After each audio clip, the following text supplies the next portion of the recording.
லைஃபே போயிடுச்சு அவ்வளோதான். கம்முன்னு இருக்காது வாய் கம்முன்னு பாருங்க மேம் லைஃபே போயிடுச்சுன்னு சொல்கிறேன். அப்புறமா என்னம்மா அப்பா உங்க கூட இருக்கணுமா இல்லை இப்போ வேணாமா? வேணாமா? நீ ரேகா உட்காரு. ஆ அப்பா வரமாட்டாரு வீட்டுக்கு. வீட்டுக்கு வரமாட்டாருன்னு அம்மா சொல்கிறாங்க. நீங்கள் சொல்லுங்க. இந்த பாருங்க, இல்லை வீட்டுக்கு வர்றது பிரச்சனையே கிடையாது. இப்போ நான் போலீஸ் கூப்பிட்டு சொல்லிட்டு அவங்கள திரும்ப போக சொல்லியிருக்கேன். அப்பா ஜெயிலுக்கு போக வேண்டாம்ல? போனோமா வேண்டாமா? அப்பா அவர் வெளியே இருக்கணும், வீட்டுக்கு வரக்கூடாது. உங்களை எப்போவாது பார்க்கணுன்னா போலீஸ் ஸ்டேஷனில் போய் பெர்மிஷன் வாங்கி தான் உங்களை பார்க்க முடியும். இன்னமும் நான் சிடபிள்யூசியில் கம்ப்ளைண்ட் கொடுத்துருக்கேன், சைல்டு வெல்ஃபேர் கமிட்டியில் கம்ப்ளைண்ட் கொடுக்க போகிறேன், போலீஸ் ஸ்டேஷனில் கம்ப்ளைண்ட் கொடுக்க போகிறோம், கமிஷனர் ஆஃபீஸில் கம்ப்ளைண்ட் கொடுக்க போகிறோம். நாளைக்கு உங்கள் அம்மாவுக்கு ஏதாவது பிரச்சனை இருந்ததுன்னா முதல்ல உங்கள் அப்பா வந்து தூக்குவாங்க. புரியுதா? வேற எதனா பிரச்சனையில் போயிட்டாங்களா அப்புறம் நம்மளே தான். வேற என்ன பிரச்சனை?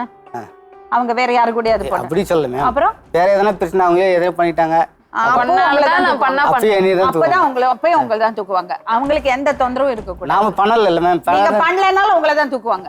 ஏன்னா அவ்வளவு தூரம் நீங்க அவளுக்கு டார்ச்சர் கொடுத்துருக்கீங்க.